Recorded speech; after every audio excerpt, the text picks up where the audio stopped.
이게 간단하게 시작기도 마치고 시작하도록 하겠습니다.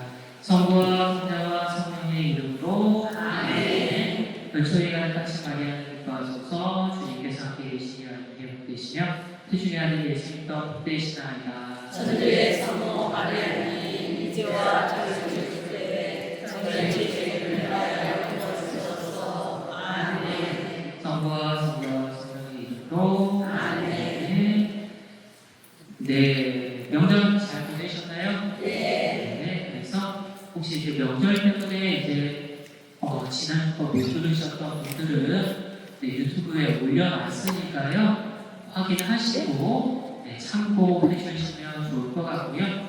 딱 올해까지만 올려놓을 거예요. 이거 하는 동안에만 올려놓고 이제 내릴 거니까 시간 있으실 때에 확인하시기를 부탁드리겠습니다.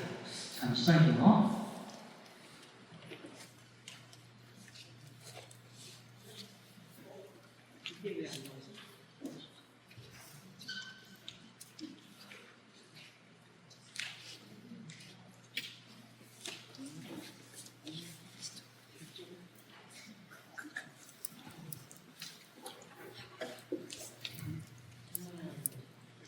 잠시만요. 기계적인 혈압이 있어서 화면이 나와야 되는데 화면이 안 나오네요.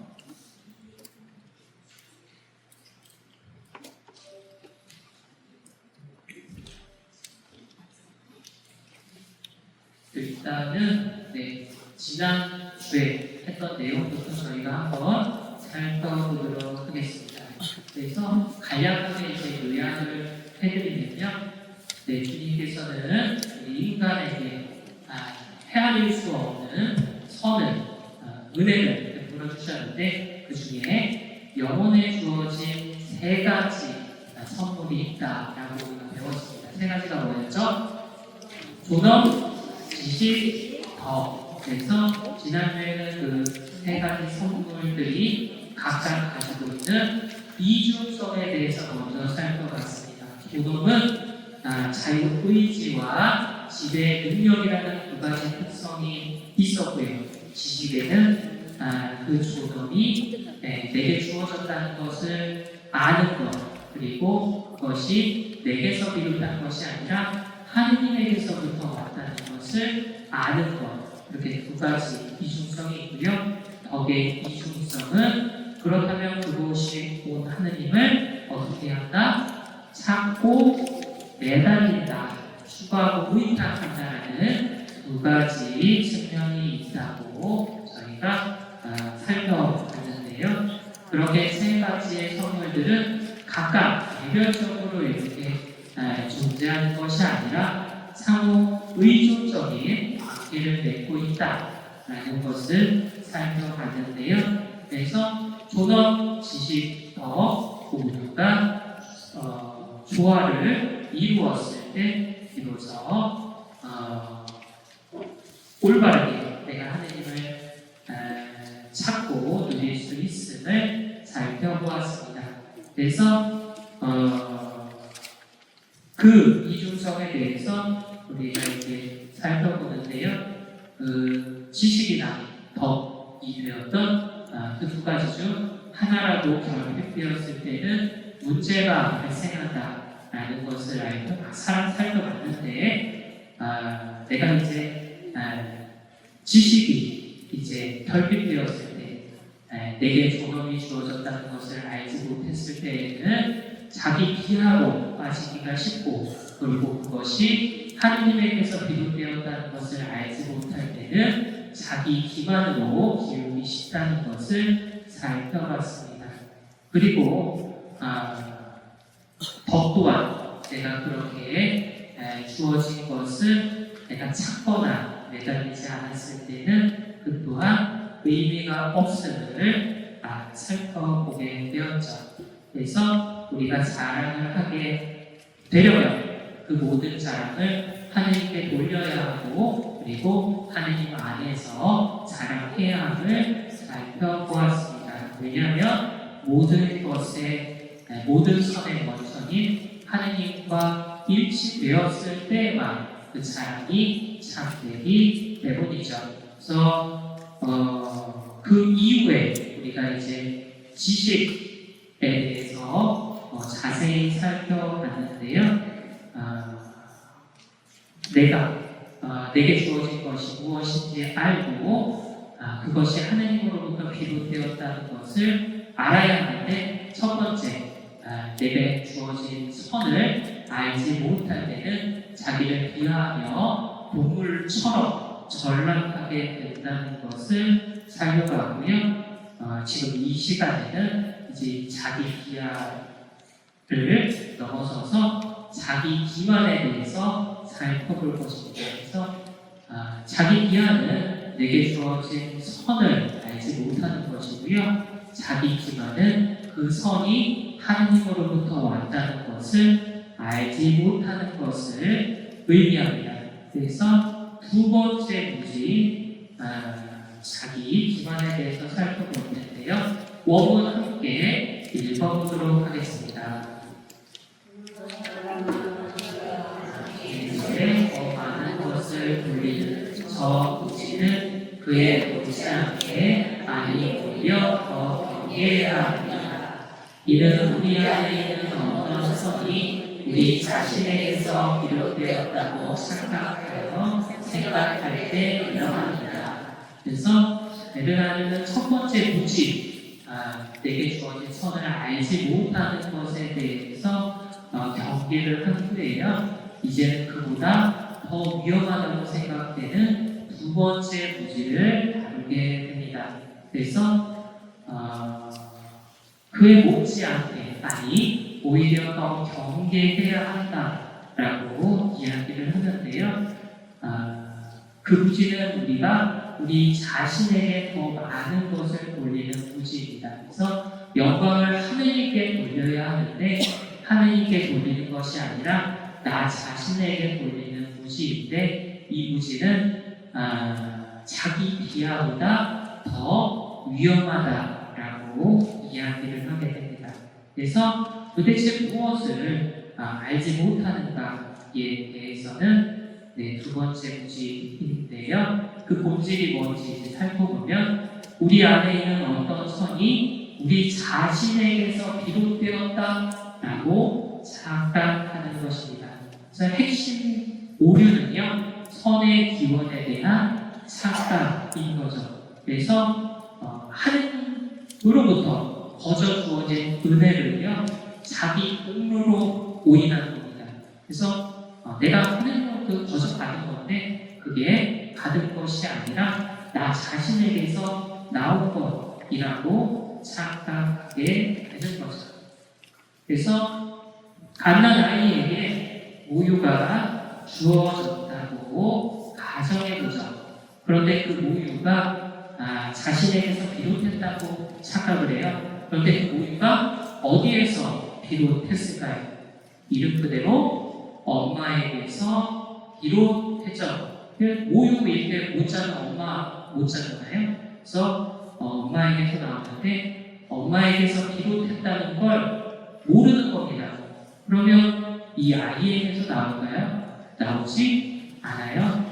그래서 마찬가지로 인간에게 선이 주어졌습니다. 그런데 그 선이 내게서 비롯했다고 착각을 하는 거예요. 그런데 모든 선은 내게서 나오는 것이 아니고요, 선하신 주님에게서 나옵니다.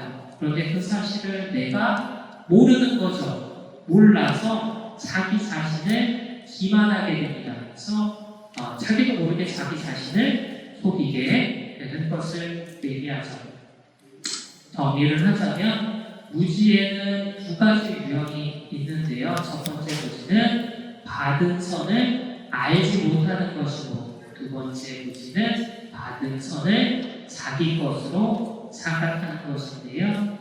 첫 번째 무지도 경계를 해야 되지만 두 번째 무지는 더 큰 경계가 필요합니다. 그래서 요약을 하자면 두 번째 무지는 하느님께 받은 선을 자기 자신에게서 비롯한 것으로 착각하는 것입니다. 착각을 하는 것이죠. 그래서 사람이 살면서 이제 착각할 수 있는 거잖아요. 마찬가지로 착각을 하는 건데, 이는 첫 번째 무지보다 더 위험하다고 이야기를 합니다. 왜냐하면 은혜의 근원을 왜곡하기 때문인 거죠. 다음 원문을 함께 읽어보도록 할게요. 하지만 이 두 가지 무지보다 더 귀하고 무해할 것은 저 오만이니 당신이 알면서도 지각 있게 아니 당신 것이 아니서도 당신의 영광을 찾으려는 것입니다. 그리고 당신에게서 거룩되지 않았다고 생각하는 것으로부터 다른 이의 영예를 빼앗는 것을 두려워하지 않는 것입니다.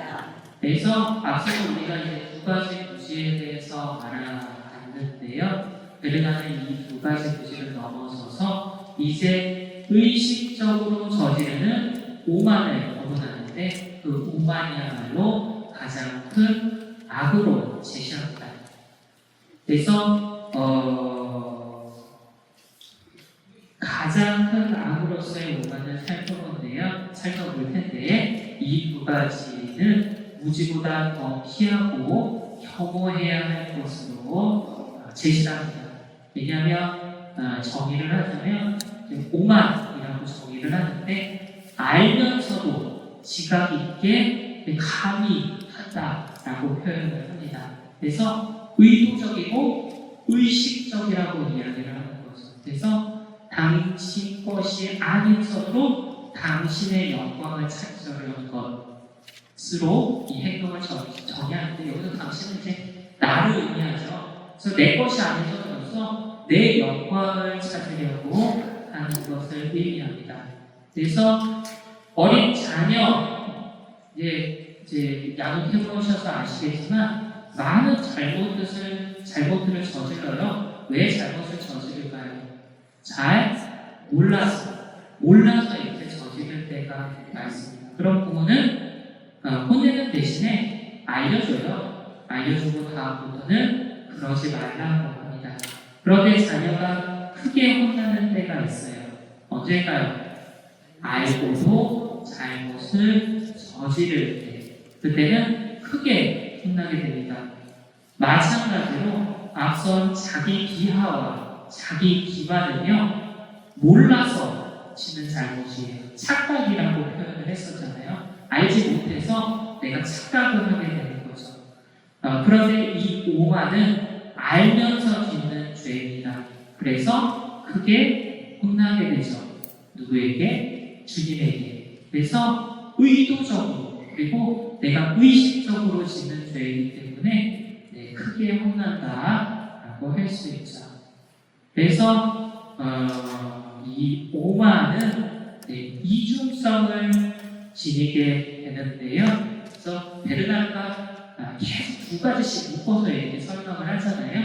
이 오만도 두 가지를 지니게 됩니다. 첫 번째는 당신에게서 비롯되지 않았다는 것을 확신한 상태에서, 그리고 다른 이의 영광을 빼앗는 것을 두려워하지 않는 것이죠.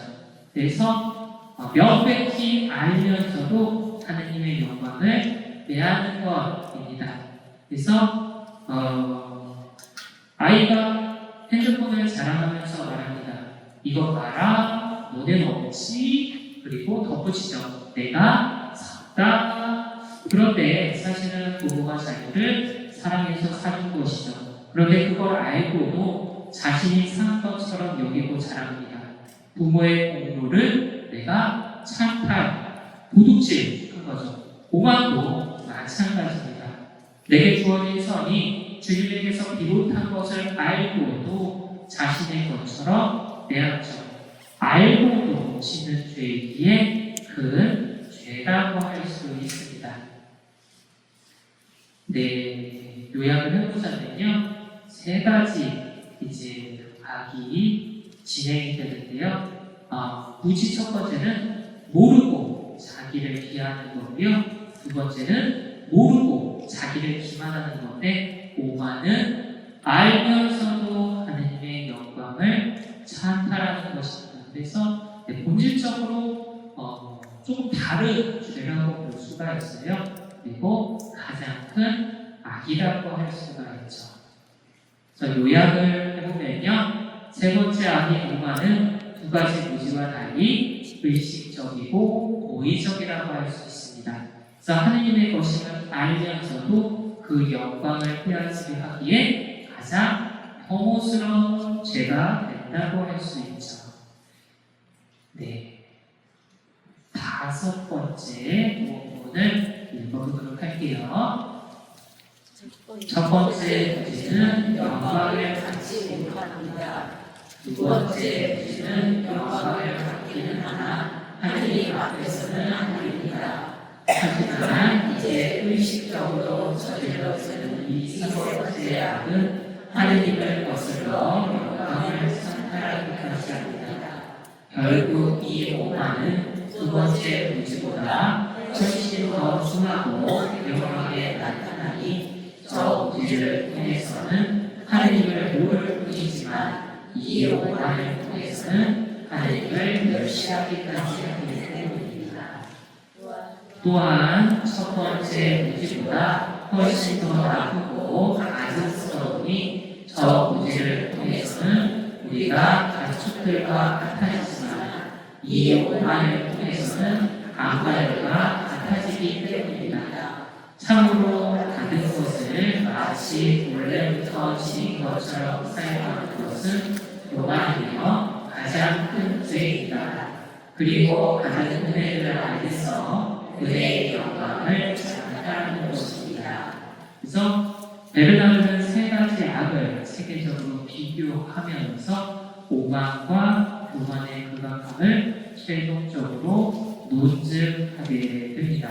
그래서 영광의 관점에서 이렇게 비교를 해보면요. 첫 번째 무지는 영광을 갖지 못하는 것입니다. 그래서 내게 좋은 선이 주어졌는데 그 선을 알지 못해서 누리지 못하는 것으로서 영광이 없는 것을 의미해요.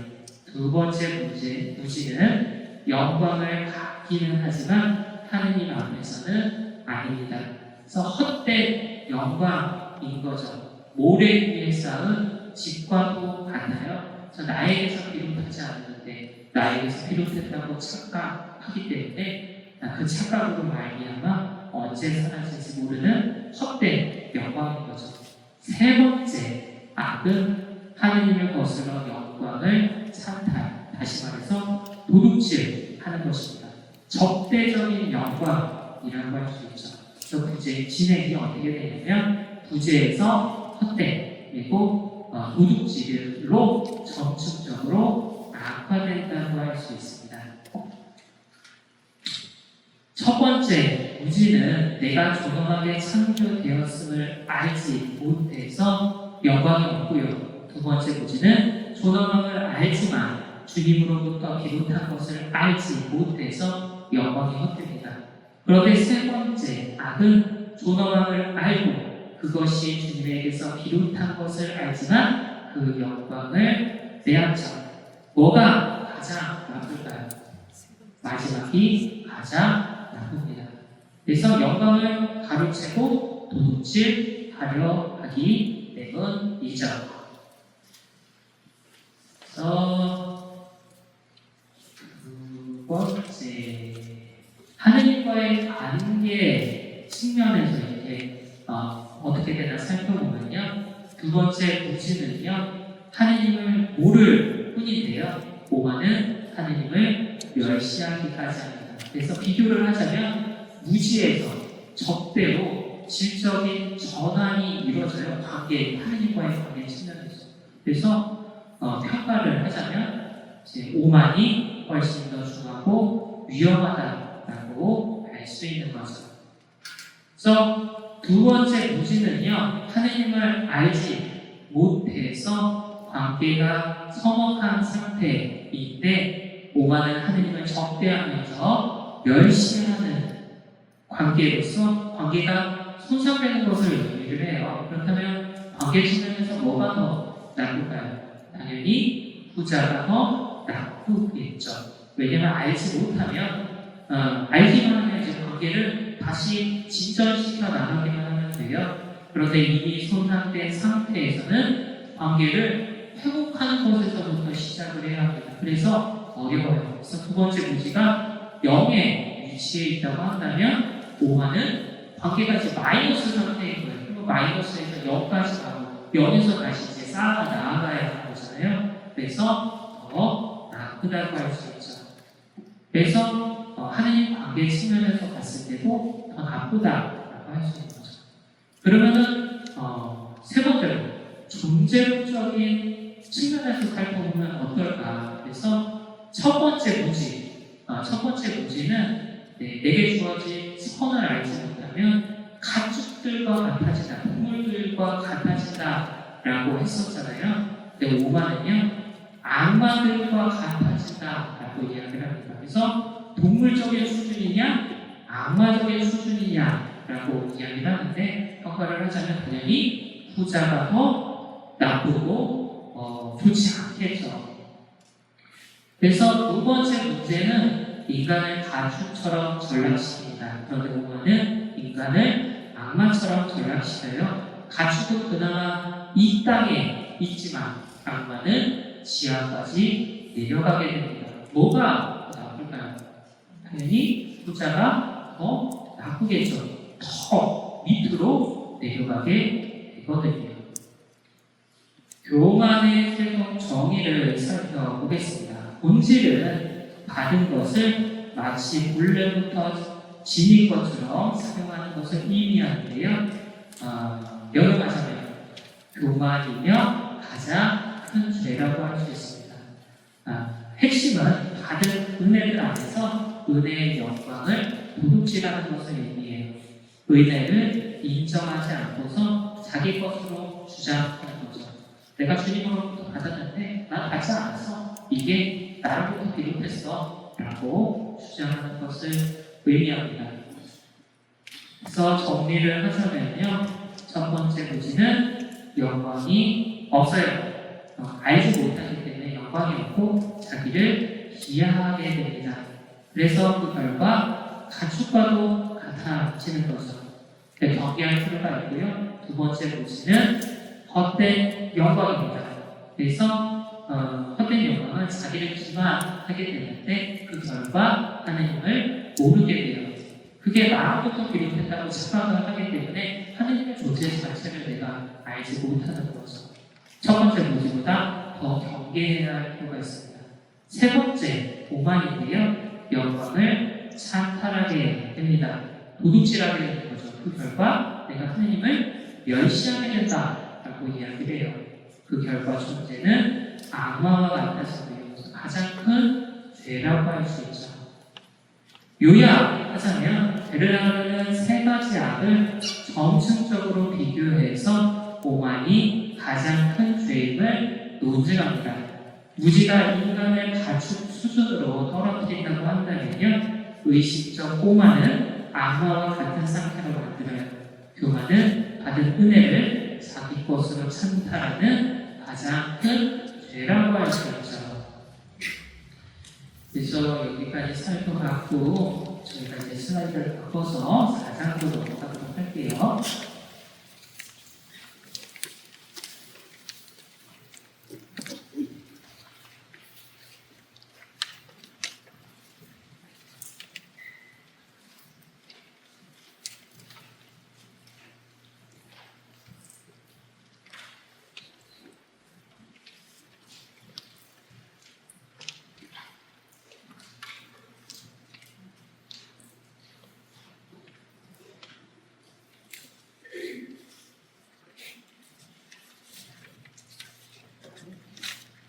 그리고 사실은 가기 전에 이제 몇 분이 여쭤보긴 했어요. 사진을 찍어도 되겠냐. 그래서 뭐 괜찮다라고 했는데 제가 진행해서 보니까 죄송한데 자꾸 신경이 쓰입니다. 왜냐면 제가 설명을 과정 안에서 이게 넘겨야 되는데 못 넘길 것 같은 그런 상황이 발생해서 죄송한데 사진은 그냥 아직도 할게요. 왜냐면 그거 어차피 찍어도요 안 보실 것 같다. 지금 설명할 때 그냥 보시고요. 그렇게 하시는 게 잘 나을 것 같고, 이제 조금 더 살펴보고 싶으신 분들은 유튜브에 올려드리니까 또 확인하시면 되고요. 이거는 제가 죄송하다고 말씀드려요. 왜냐면 제가 자꾸 이게 저도 모르게 신경이 쓰여가지고 이게 자꾸 이렇게 경직이 되는 아니요 이게 네 이거는 제가 죄송하는 거예요. 이게 아무렇지도 않아요. 근데 제가 초보다 보니까 자꾸 이렇게 신경이 쓰여요. 네 죄송합니다. 그래서 유튜브가 있으니까 네 그걸 봐주세요. 죄송해요. 저희 원문 5장 함께 읽어보도록 하겠습니다. 이렇게 두 가지 즉 조론과 지식과 덕으로 그에 필요하니 덕은 두 가지 목의 열매입니다. 이 덕을 통하여 만물의 창조주이시며 수요자이신 분을 찾고 들게 되며 그분께서 만약에 모든 것 안에서 영광을 하시게 됩니다. 그래서 베르나르드는 이제 발락에서 인간의 존엄과 지식을 다룬 뒤에 자 앞에서는 지식을 다룬 거예요. 지식을 다루고 이제는 그 둘을 완성하는 덕에 대해서 이제 살펴보도록 할 겁니다. 그래서 덕의 본질과 기원에 대해서 이제 살펴보게 되는데 그 덕이 이제 뭔가 그리고 그 덕이 어디에서 비롯되는지 이제 살펴보게 되는 거죠. 덕은 존엄과 지식의 두 가지 모두의 열매로서 단순한 부가목이 아니라 이들의 필연적인 결실이라고 이야기를 합니다. 그래서 존엄과 지식이 있으면 자연적으로 덕이 열매되게 된다라고 이야기를 하는 거죠. 그래서 엄마가 자녀에게 모유를 주었어요. 그러면 자녀는 알죠. 자신이 모유를 먹으면 배부리라는 것을 체험해서 알고요. 그 모유가 자신에게서 나오지 않는다는 것도 체험해서 압니다. 그런데 시간이 흘러 배가 고파졌어요, 아이가. 그래서 필연적으로 그러면 아이가 해야 할 행동은 뭘까요?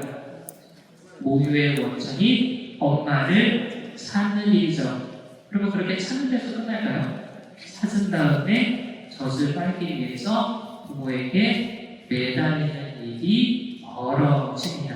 그래서 우리가 그 두 가지를 알면 내게 덕은 이제 존엄은 이미 주어졌어요. 이미 주어졌는데 그 존엄을 내가 알기만 한다면 자꾸 매달리는 것은 자동으로 따라와야 하는 일이라는 거죠. 그래서 마찬가지로 우리에게 온갖 선이 주어졌고 그래서 나는 압니다. 그 선으로 평화를 누린다는 것도 알고 그 선의 원천이 자기 자신이 아니라는 것도 알죠. 그런데 그 선을 빼앗기는 때가 옵니다. 그때 내가 필연적으로 해야 할 행동은 무엇일까요? 선의 원천인 주님을 찾는 일입니다. 그렇게 찾아서 선을 되찾기 위해서 매달리는 것이죠.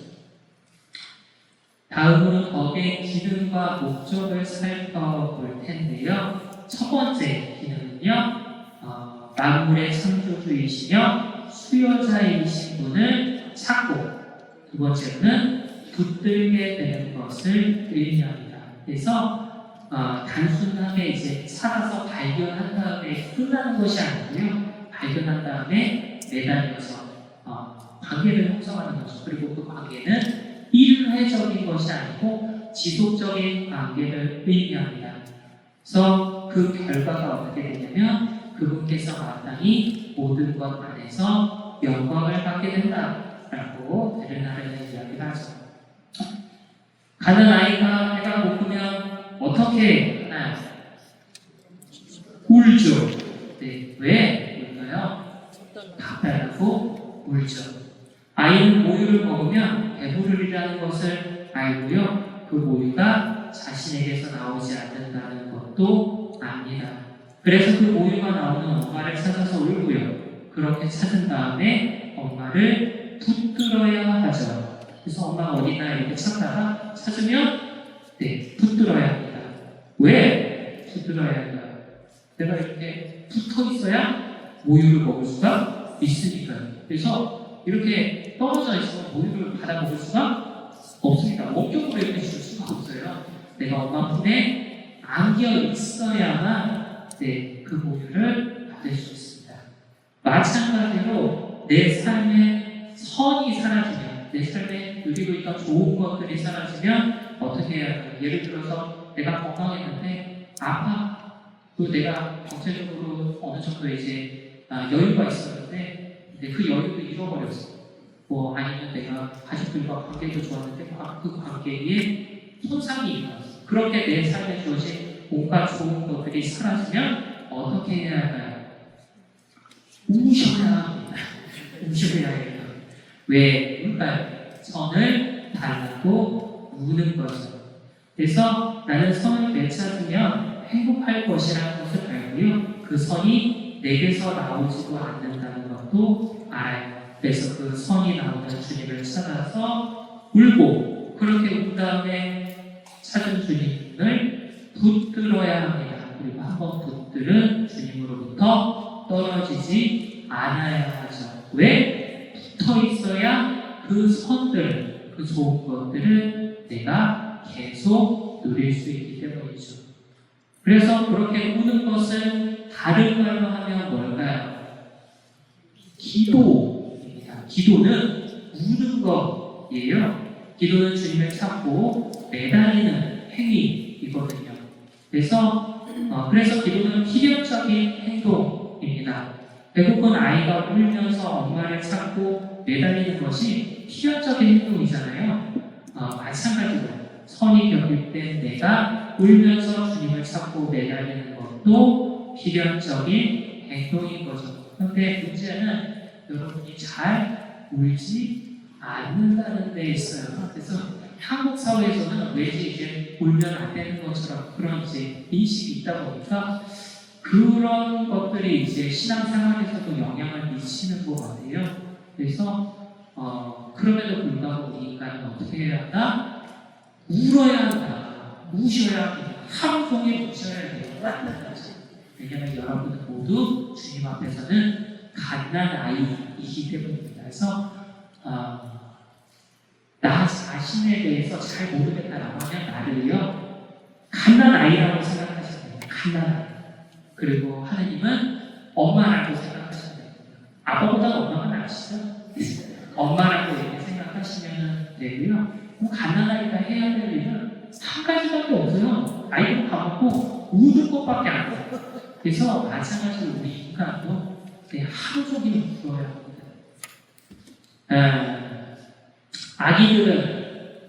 아기들을 가리켜서 엄마 껌딱지라고 부르곤 하거든요. 왜 껌딱지라고 할까요? 바닥에 붙은 껌처럼 엄마 품에 한번 안기면 좀처럼 떨어지지 않기 때문이죠. 왜 떨어지지 않으려 할까요? 이렇게 들러붙는 거죠. 이렇게 아기면 떨어지지 않는데 왜 안 떨어질까요? 알아서.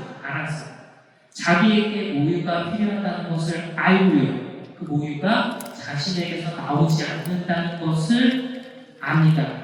그래서 그 원천에서 최대한 떨어지지 않으려고 하죠. 본능적으로 알아요. 그래야지 내가 배고프지 않으니까. 그래서 나도 주님의 껌딱지가 되어야 합니다. 바닥에 붙은 껌처럼 주님 품에 안겨서 좀처럼 떨어지지 않아야 하죠. 내게 선이 필요하다는 것을 알고 그 선이 내게서 나오지 않는다는 것을 아니까요. 그래서 그 원천에서 최대한 떨어지지 않아야 합니다. 그래야 선이 결핍되지 않을까요? 그렇게 붙어있는 방법이 뭐다? 기도다. 기도는 주님을 찾고 매달리는 것이기 때문이죠. 그래서 이 세 가지 영혼에 주어진 선물은 삼위일체적인 구조를 이룬다고 이야기하는데요. 존엄은 인간이 하느님의 형상임을 아는 것이고, 지식은 이것이 자신에게 비롯되지 않았음을 아는 것이다. 덕은 이 알을 실천으로 옮겨서 창조주께 영광을 올리는 것이죠. 배고픈 아이가 엄마를 찾으면서 울었습니다. 그러면 누가 찾아올까요? 엄마가 찾아오겠죠. 그래서 엄마는 아이를 품에 안고 고교를 먹입니다. 아이는 모유를 먹고 배부를 수 있죠. 그렇다면 아이가 배부르게 된 공로, 영광은 어디에 있을까요? 울면서 엄마를 찾고 매달린 아기에게 있을까요? 그게 아니라 아이에게 있지 않고 당연히 모유를 준 엄마에게 있겠죠. 그러니 아이는 그 모든 영광을 자기 자신에게 돌려야 할까요? 당연히 엄마에게 돌리며 엄마를 사랑해야 합니다. 마찬가지로 내가 선을 부르짖으며 울었습니다. 주님은 나를 품에 안고 선을 주셨죠. 나는 그 선을 되찾아 행복할 수 있었습니다. 그렇다면 내가 행복하게 된 영광, 공로는 어디에 있을까요? 울며 주님을 찾고 매달린 내게 있을까요? 내가 열심히 기도한, 내가 밤낮으로 기도한 내게 있을까요?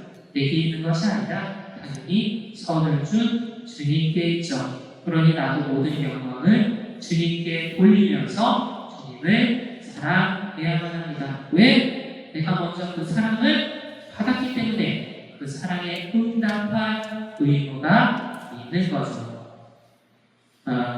정리를 해보자면요. 존엄은 인간에게 주어진 본질적인 가치를 의미하고요. 지식은 그 가치를 알고 그 가치가 내게서 비롯되지 않았다는 것을 아는 것이고, 덕은 그 원천을 찾고 매달리는 것을 의미합니다. 요약을 하자면 베르나르는 덕을 존엄과 지식의 필연적 열매로 제시하며 이 덕을 통해서만 창조주를 찾고 그분과 관계를 맺으며 궁극적으로 모든 영광을 그분께 돌릴 수 있음을 설명합니다. 덕은 단순한 도덕적인 선이 아니라 인간 완성의 필수 요소라고 할 수 있죠. 그래서 다음 부분을 살펴보도록 하겠습니다. 그렇지 않으면 알면서도 합당한 것을 행하지 않는 자는 매를 많이 맞을 것입니다. 왜 그렇습니까? 그는 정녕 선을 행하기 위해 깨닫기를 원치 않았고 오히려 자기 침상에서 이를 빼앗기 때문입니다. 그는 지식의 성물로서 자기에게서 비롯되지 않았음을 분명히 아는 선들을 가지고 선하신 주님의 영광을 자신을 위해 탐내고 아니 약탈하려고 회하는 그러한 종입니다. 그래서 지식 없이는 이해 여기서 끊겠습니다. 네. 아마 제가 드린 그게 정리가 이게 가이드가 잘못되어 있을 수도 있어요. 그거 감안해 주시면 되겠습니다. 베르나르는 앞 단락에서 덕의 필수성을 제시한 후에 이제 덕이 없는 지식이 가져오는 위험을 경고하게 됩니다. 그래서 성경 구절을 근거로서 덕이 없는 지식의 심판을 경고하는데요. 알면서도 합당한 것을 행하지 않는 자는 매를 많이 받을 것이다. 왜냐하면 루카복음 12장 47절을 바탕으로 해서 무지한 죄보다 알면서 지는 죄가 더 무거운 책임을 지닌다라고 이야기를 하는 거죠. 어린 자녀가 엄마의 지갑의 돈을 그냥 가져갔어요. 그런데 너무 어려서 왜 그러면 안 되는지 몰랐어요. 그러면 어떻게 해요? 일단 잘못했으니까 이제 혼을 내긴 하는데 크게 혼내지는 않아요. 그냥 모르고 지은 죄니까요. 그러나 다 큰 자녀가 엄마 지갑에서 돈을 훔쳐요. 그럼 어떻게 하실 거예요? 더 크게 혼을 내겠죠. 왜? 알면서도 그런 거니까. 그래서 몰라서 지은 죄보다 알면서 지은 죄가 더 무거운 책임을 집니다. 마찬가지로 비신자가 하나님을 찾지도 매달리지도 않다가 죽었어요. 내게 선이 주어졌다는 것도 모르고 그 선이 주님에게서 비롯했다는 것도 몰랐어요. 심판 때 어떻게 될까요? 혼이 나긴 해요. 그러나 그게 혼나지 않습니다. 왜? 몰랐기 때문에. 그런데 신자인 내가 하나님을 찾지도 매달리지도 않다가 죽었어요. 내게 선이 주어졌다는 것도 알고요. 그 선이 주님에게서 비롯됐다는 것도 압니다. 심판 때 어떻게 될까요? 혼이 나죠. 아주 크게 나게 될 것입니다. 왜? 알고도 그런 것이니까 더 무거운 책임을 내가 지니게 되는 거죠. 베르나르는 수사자 문답을 통해서 그 이유를 제시하게 되는데요. 자문자답이죠. 왜 그렇습니까? 물으니까 선을 행하기 위해 깨닫기를 원치 않았고 오히려 자기 침상에서 우리를 꾀하였기 때문이다 라고 이야기합니다. 그래서 시편 36장 5절을 인용해서 이렇게 이야기하는데요. 그는 정녕 선을 행하기 위해 깨닫기를 원치 않았고 오히려 자기 침상에서 우리를 꾀하였기 때문이다 라고 시편이 전하기 때문입니다. 그래서 베르나르에게 있어서 침상은요 마음을 가리킵니다. 저 나중에 알아볼 텐데 여러분 침상에서 뭐 하세요? 잠자세요? 그럼 잠자는 거 말고 뭐 하세요? 배우자분과 이제 숙대가 이제 하나 되는 이제 행동을 하게 되는 거잖아요. 그래서 베르나르는 이 침상을 가리켜서 내가 하나님을 찾고 매달려서 하나 되는 옷이라고 이야기를 합니다.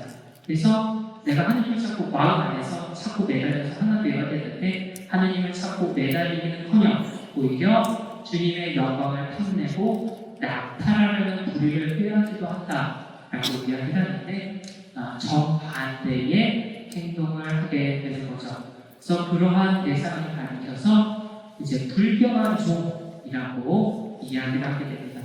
덕이 없는 지식을 불경한 종에 빗대어 설명하는 건데 자기에게서 비롯되지 않았음을 분명히 아는데 선하신 주님의 영광을 자신을 위해서 탐내고 그리고 약탈하려고 꾀하는 일을 가리켜서 불경한 종이라고 이야기합니다. 그래서 그 덕이 없는 지식의 본질을 살펴보면요 의도적으로 무지를 선택하고요 내가 깨닫기를 원치 않는 거죠. 그리고 적극적으로 악을 계획합니다. 불의를 꾀하는 거죠. 세 번째로서는 하나님의 영광을 강탈하려고 시도합니다. 어떤 자녀가 엄마 지갑에 든 돈을 봤어요. 그 자녀는 그 돈이 자신의 것이 아니라는 것을 알아요. 그리고 엄마 것이라는 것도 알아요. 근데 보면 탐이 나죠. 그래서 자신의 것이 아니라는 것을 사실을 그리고 엄마 거라는 사실을 의식하지 않으려고 해요. 알면서도 모르는 채 하려고 하는 거죠. 그 결과 돈을 훔치려고 계획하고 훔치는 시도를 하게 되는데요. 마찬가지로 내게 주어진 선을 봅니다. 그런데 나는 그 선이 자신의 것이 아니라는 것을 알고 주님의 것이라는 것도 알아요. 그런데 탐이 나. 그래서 자신의 것이 아니라는 사실을 그리고 주님 것이라는 사실을 의도적으로 의식하지 않으려고 합니다. 그 결과 선을 훔치려고 계획하고 훔치는 시도를 하게 돼요. 영광을 주님이 아니라 내게 돌리려고 하는 거죠. 그리고 대부분의 사람들이 그렇게 살아가게 됩니다. 정리를 하게 되면요, 이제 의도적으로 거부를 해요. 깨닫기를 원치 않는 거죠. 그 다음에 악한 계획을 세우게 됩니다. 불의를 꾀하게 됩니다. 그 다음에 맨 마지막으로 영광을 강탈하게 됩니다. 영광을 도둑질하게 되는 거죠. 그 결과가 어떻게 되냐? 매를 많이 받게 된다. 그래서 강의를 듣는 분들이 나는 그렇지 않다 라고 이제 생각하실 수가 있는데요. 저를 포함해서요. 모든 사람들이 짓는 죄이기도 합니다. 그래서 내가 나의 깨닫기를 원치 않는다는 것은요. 여러 가지 측면에서 살펴볼 수 있는데 내가 주님 말씀을 가까이 하지 않는다거나 뭐 강론을 듣더라도 내가 이제 귓등으로 듣는다거나 뭐 잘 듣지 않는다거나 혹은 내가 성경 공부를 잘 하려 하지 않는다거나 그 모든 것들이 사실은 내가 깨닫기를 원치 않는 의도적으로 거부하는 것을 의미하게 되는데요. 그렇게 되면은 자동적으로 악을 계획하게 되고 그 계획을 실천으로 옮기게 된다는 거죠. 요약을 해보겠습니다. 베르나는 덕이 없는 지식이 무지보다 더 위험하다라고 강조해요. 알면서도 행하지 않는 것은 의도적인 거부이면서 이는 불의를 꾀하고 하느님의 영광을 약탈하려는 불경한 종의 모습으로 부채화됩니다. 지식은 책임을 가중시키므로 덕없는 지식은 더 큰 단죄를 받는다고 할 수 있죠.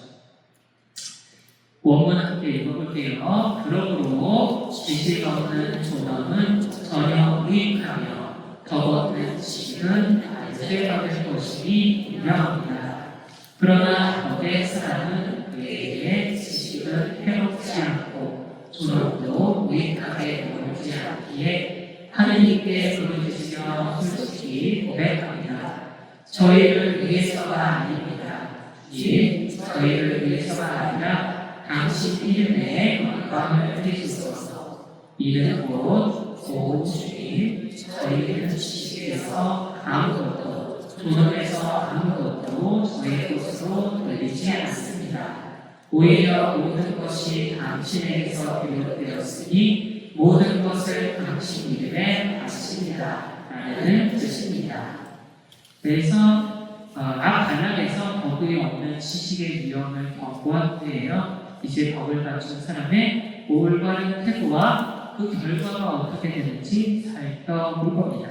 그래서 앞서서는 이제 덕이 없으면 덕이 없는 것이 무엇이고 그 결과가 이제 어떻게 되었냐라고 이제 덕을 줬다고 한다면 이제 덕을 갖추면 갖추는 것이 무엇이고 그 결과가 무엇인지에 대해서 이제 살펴보는 거죠. 그래서 앞서 설명했던 지식 없는 존엄과 덕 없는 지식을 조각하면요, 지식 없는 존엄은 전혀 무익하고 덕 없는 지식은 단죄가 될 것이며 이 두 명제가 평행 구조로서 각각의 갈등 상태를 지적한다고 볼 수 있습니다. 그래서 이제 앞서서는 이제 가난 아이와 엄마의 관계로 이제 설명을 들었는데요. 다른 비유를 들면요, 존엄과 지식과 덕은요, 요한복음 15장에 포도나무 가지의 비유에 빗댈 수가 있습니다. 그래서 포도나무 가지 비유에서 뭐라고 말씀하시냐면 나는 포도나무요, 너희는 뭐다? 가지다. 그래서 존엄은요, 내가 포도나무 가지로 창조되었음을 의미합니다. 그 지식은 내가 포도나무 가지라는 것을 아는 것이고요, 그 가지가 나무에서 비롯된다는 것을 아는 것이죠. 덕은 그 가지가 나무를 찾고 매달리는 것을 의미합니다. 그래서 내가 포도나무 가지라는 것을 알지 못하면 자기를 비하하면서 다시 나무도 전락하기가 쉬워서 무익하고요. 내가 포도나무 가지에서 포도나무에서 비롯했음을 알지 못하면 자기 자신을 과대평가하면서 나무라고 착각하기가 쉽습니다. 그런데 기만해봐야 가지 혼자 있으면 어떻게 될까요? 가지가 혼자 있으면 말라요. 그래서 헛된 영광 이것은 두 가지 모두를 알면서 포도나무를 찾지 않고 나무를 자처하게 되면 단죄를 받게 됩니다. 그래서 포도나무가 단죄하는 것이 아니고요, 내가 그 단죄를 선택하는 것입니다. 가지가 나무에 매달려 있기를 선택하지 않으면 내 스스로 메말라가는 것처럼 내가 하느님을 찾고 매달리기를 선택하지 않으면 스스로 메말라가게 돼요. 이제 우리가 추구해야 할 덕이 있는 사람의 특성을 살펴보도록 할 텐데요. 그에게 있어서 지식은 해롭지 않고 존엄도 무익하게 머물지 않기에 덕이 있으면 지식과 존엄은 본래 목적대로 작동한다라고 이야기를 합니다. 그래서 하느님께 부르짖으며 솔직히 고백하는 거죠. 시편 기도를 인용해서 이야기를 하는데요. 저를 위해서가 아닙니다. 주님, 저를 위해서가 아니라 당신 이름에 영광을 드리게 하소서. 자기의 영광과 완전한 포기와 하느님에 대한 전적인 기속을 이야기하죠. 그래서 덕을 갖춘 사람은 다음과 같습니다.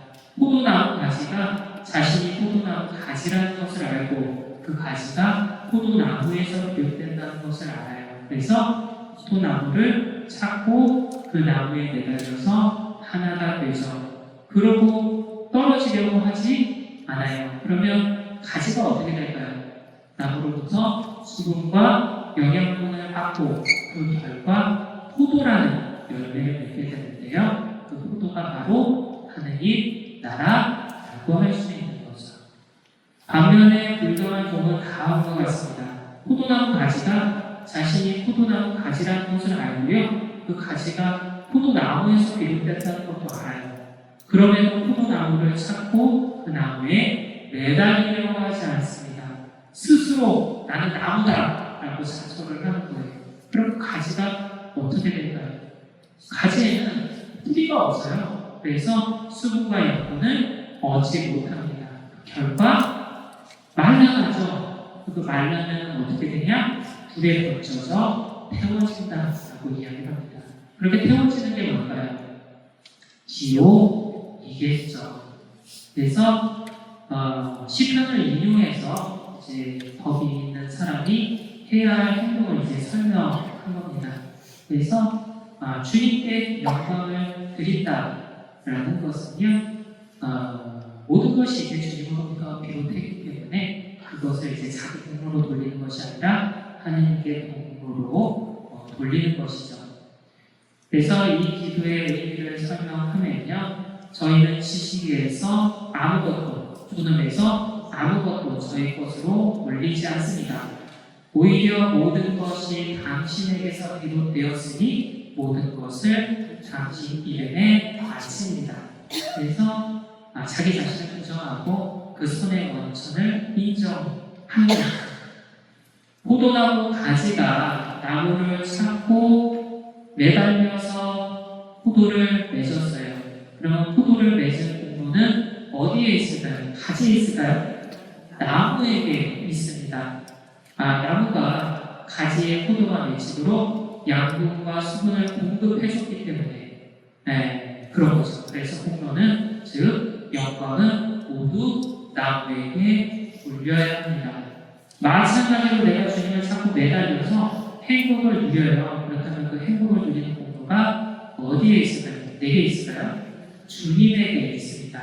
내가 행복을 누릴 수 있도록 헤아릴 수 없는 선을 베풀어 주셨기 때문이죠. 그래서 그 공로는 즉 영광은 모두 주님께 올려야 합니다. 그래서 그 공로를 내게 돌리면 안 돼요. 그러면 내게 돌리면 어떤 일이 벌어지냐면요, 내가 주님을 찾지 않게 되고요, 매달리지도 않게 됩니다. 왜냐하면 그 공로가 나한테 있기 때문에 하느님이 내게 필요하지 않다라고 착각을 하게 됩니다. 그래서 그렇게 착각을 하게 되는데, 나무 가지가 나무에 매달려 있지 않으면 어떻게 된다고요? 마르게 된다. 자연의 이치입니다. 이치. 마찬가지로 나도 하느님을 찾고 매달려 있지 않으면 행복이 마르게 되어 있어요. 생명도 마르게 되어 있고, 왜냐하면 주님이야말로 내 생명과 행복의 원천이기 때문이죠. 그래서 그게 매마르면 어떻게 된다? 불에 던져져 데워지게 된다. 그래서 가는 아이가 부모를 찾고 매달려 있어야 하는 것처럼, 포도나무 가지가 나무를 찾고 매달려 붙어야 있어야 하는 것처럼, 나도 그렇게 주님을 찾고 매달려 있어야만 한다. 그래야만 내게 주어진 생명과 행복을 잃어버리지 않게 되기 때문이죠. 그래서 계속 말씀드릴 텐데, 다른 건 다 잊어버려도 이거 하나만 기억을 하시면 됩니다. 이렇게 보여드렸으니까 기억을 하시겠죠? 가난아이가 붙어 있는 것처럼, 부모 품에 안겨 있는 것처럼, 나뭇가지가 나무에 붙어 있는 것처럼, 자꾸 그렇게 붙어 있기만 하면 돼. 근데 이제 왜 안 붙어 있냐? 이유가 한 가지밖에 없어요. 그 영광을 자꾸 나한테 돌렸습니다. 나한테.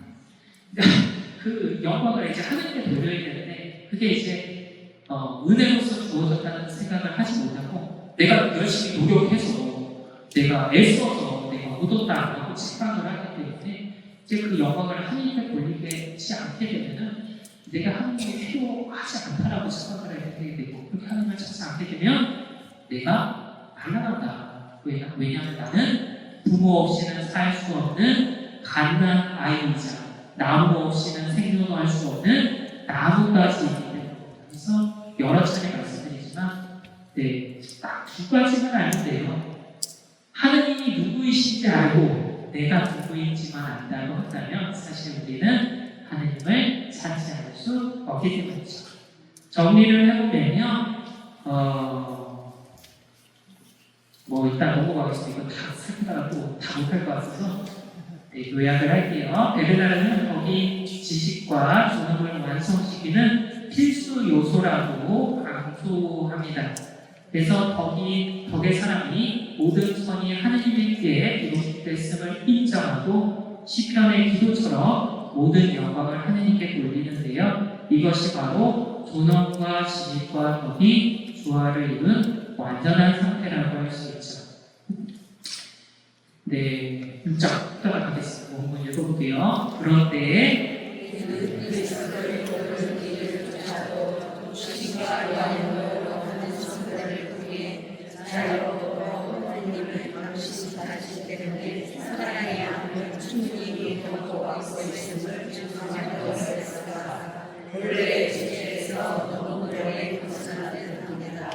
이에 반해 바람을 그들과 반복하자면 이렇습니다. 그래서 이제 베르나르가 단락에서 이제 자연법으로도 하나님을 인식할 수 있음을 논증하고 감각적으로 이제 하나님을 체험할 수 있다고 했잖아요. 보고 먹고 이게 숨쉬는 걸로 이제 그 논의가 과도했음을 인정하면서 이제 전환을 시도합니다. 그래서 본래 주제에서 너무 멀리 벗어난 듯 합니다 라고 표현하면서요, 저자 스스로 논의가 확장됐음을 인정해요. 그래서 비신자들의 자연법적 인식이라는 주제가 그리스도인의 사랑이라는 원래 주제에서 벗어났음을 시인해서요, 논의를 이제 방향을 이제 다시 이제 돌려서 이제 자연스럽게 유도를 하려고 하는 거죠. 그래서 신부님들이 미사 때마다 이제 강론하잖아요. 그런데 그렇게 강론하다가 이제 삼천포로 빠지는 경우가 있습니다. 그래서 신자분들에게 조금이라도 더 많이 알려주려고, 챙겨주려고 이제 하다가 이제 주제에서 이제 벗어나는 경우가 있는 거죠. 베르나르도 이제 그러한 상황이었던 건데요. 원래 말하던 주제에서 벗어났다고 인정합니다. 원래 주제는요, 왜 하나님을 사랑해야 하는가인데 그 대상이 원래 그리스도인이었어요. 그런데 비신자들도 하나님을 사랑해야 한다라는 공평성을 강조하기 위해서 거론하다가 조금 주제에서 벗어났다고 이야기합니다. 그래서 원래 주제를 상기시키려고 하죠. 그래서 이에 관해 말한 바를 간략히 반복하자면 이라는 전환구로 이야기하면서 이제 나는 앞으로 요약할 거다, 한 번 더 반복할 거다라고 이야기를 하는 거죠. 그래서 저희가 가끔 성찬례를 마치고 이제 마침 예식하기 전에 몇 마디 할 때가 있잖아요. 오늘도 제가 그러했고요. 신자분들이 그걸 가지고서 뭐라고 할까요? 2차 감독이라고 이야기하죠. 신자분들이 가장 싫어하는. 왜 할까요? 그래서 신부님들마다 다르긴 한데 저 같은 경우에 강론의 핵심을 한 번 더 강조하기 위해서입니다. 그래서 한 번 더 강조하게 되면 기억에 조금 더 오래 남거든요. 그래서 길게 하면 이제 사족이 되는데 짧게 반복하면요 조금 더 기억을 오래 가게 만들어요. 베르나르도 마찬가지로 2차 강론을 할 겁니다. 1장부터 이제 5장까지 이제 내용을 이 한 장에 요약해서 전수라는 거죠. 그래서 원래 주제는 그리스도인의 사랑이었는데 이제 확장하게 된 거죠. 비신자들도 하느님을 사랑해야 한다라는 것을 이제 피력하기 위해서. 그런데 이게 이제 조금 삼천포로 빠질 것 같다라고 인정을 한 거고요. 그래서 삼천포로 빠졌기 때문에 앞에 내용을 잊었을 수 있으니까 요약해서 제시해드릴까라고 이야기를 합니다. 요약을 넘어갈 때 원문 읽어볼게요. 빛인 따라 할지라도 누가 모르겠습니까? 이 죽을 생명에서 썩어가는 필수적인 것들, 즉 생존하고 보고 숨쉬게 하는 것들이 자기 육신의 다른 이가 아닌 바로 그분, 모든 육체에게 먹이를 주시는 분에게서 썩어지자는 것을 말합니다. 그분께서는 악인에게나 선인에게나 당신의 해가 떠오르게 하시고 외로운 이에게나 불의한 이에게나 비를 내려주십니다. 또한 불경한 자를 할지라도 그가 영혼 안에서 빛나는 인간 존재의 창조주가 다르니 창세기에서 인류와 비슷하게 우리 모습으로 사람을 만들 자 말씀하시는 바로 그분 외에 하나님이라고 생각하겠습니까? 누가 지식의 수요자를 닮으니 곧 인간에게 지식을 가르치신 분이지 바로 그 외에 하나님이라고 여기겠습니까? 다시 이와 덕의 성물을 다른 곳에서 받았다고 생각하거나 받을 것이라고 희망하겠습니까? 만물의 주님의 손에 다른 곳에서 받습니다. 그래서 이제 세 가지 수산업 질문을 통해서 하나님의 은총이 보편적으로 인지 가능함을 논증하고자 하는데요. 첫 번째, 육신적 차원에서 주어진 은총입니다. 생존하고 보고 숨쉬게 하는 것들이라는 기본적 생명 활동이 하느님께서 주신 것임을 제시하고요. 그래서 시편 말씀을 이용해서 모든 육체에 먹이를 주시는 분이라고 이야기를 합니다. 그래서 마찬가지로 마태복음 5장 45절을 빌어서 악인에게나 선인에게나 당신의 해가 떠오르게 하시고 의로운 이에게나 불의한 이에게나 비를 내려주신다고 이야기를 하는데요. 하나님의 은총이 도덕적인 자격과 무관하게 모든 이에게 주어진다라고 이야기합니다. 그래서 모든 이에게 주어졌기 때문에 모든 이가 하나님을 사랑해야 하는 거죠. 그러면 육체에만 주어졌냐라고 했을 때는 영혼의 선물이 주어졌다라고 이야기를 합니다. 왜냐하면 하나님께서는 우리 인간 전 존재에게 선물을 주시는 분이기 때문이죠. 영혼 안에 빛나는 인간의 존엄을 주시고요. 창세기 1장 26절을 빌어서 우리와 비슷하게 우리 모습으로 사람을 만들자라고 했다고 전합니다.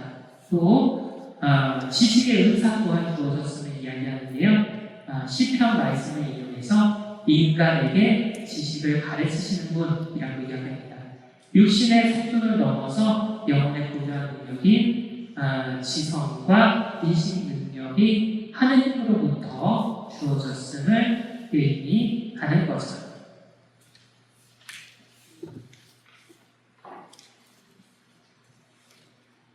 마지막으로 덕의 차원입니다. 그래서 덕의 성분은 만군의 주님의 손에서 나온다라고 제시를 하는데요. 영혼의 육신에서 영혼 그리고 덕으로 상승하는 구조를 이야기합니다. 그래서 인간 존재의 모든 차원이 하느님께 의존한다라고 이야기를 하는 거죠. 그래서 마지막으로 주님 손에서 덕이 주어진다라고 이야기를 하는데 그 결과 이제 하느님을 찾고 매달릴 수 있게 되는 것이죠. 애초에 육체의 은총을 주셔서 우리가 살 수 있고요. 영혼의 존엄을 주셔서 피조물을 지배하며 주님을 사랑할 수 있었으며 지식의 영계에서 그것이 주어졌음을 알려주셔서 누릴 수 있었으며 그 원천이 내가 아님을 알려주셔서 그 원천을 깨닫게 합니다. 그리고 그 덕의 원천을 주시어 원천의 주님을 찾고 매달리게 하죠. 그래서 내가 하는 것은요 사실 아무것도 없어요. 모두 주님으로부터 거저 주어진 선물이기 때문이죠. 존엄도 지식도 덕도 나에게서 비롯한 게 아니고요 모두 주님에게서 비롯했습니다. 그래서 내가 주님께 온전히 의존한 존재라는 것을 드러내요. 이를 가장 잘 드러내는 관계가 바로 부모와 갓난아이다. 갓난아이는 부모에게 온전히 의존한 존재이기에 가난아이는 자신에게 주어진 모든 것이 부모로부터 비롯한 것을 압니다. 그래서 부모에게 온전히 의존하게 되죠. 그래서 나는 그 갓난아이처럼 이렇게 해야 되는데 내가 그렇게 하지 못할 때가 많습니다. 부모에게 돌릴 영광을 나에게 돌릴 때가 많기 때문이죠. 그래서 예수님께서 말씀하시죠. 하느님 나라는 이 어린이와 같은 사람들의 것이다 라고 이야기를 하는 거죠. 은총의 세 가지 사원, 육체와 영혼과 덕에 모두 선물이 주어졌다라고 할 수 있습니다. 그래서 보고, 먹고, 숨쉬고 다 주님으로부터 온 거고요. 존엄도, 지식도 주님으로부터 왔고 주님을 찾고 매달리게 하는 덕 또한 모두 주님으로부터 왔다라고 이야기하면서 그 성경적인 근거를 제시해 준 거죠. 요약하겠습니다. 데려다는 육신과 영혼, 덕이라는 세 가지 차원의 정치적인 구조를 통해서 비신자라도 창조 은총의 신적인 기원을 인식할 수 있음을 설명하는데요. 각 차원은 성경 구절로서 뒷받침되면서 하느님께서 모든 인간을 똑같이 사랑한다라고 이야기를 합니다. 오늘은 여기까지 할게요. 아무리 서둘러도 안 되네. 대답하도록 하겠습니다. 그래서 어쩔 수 없어요. 영광스러운 가식으로 해서 영광의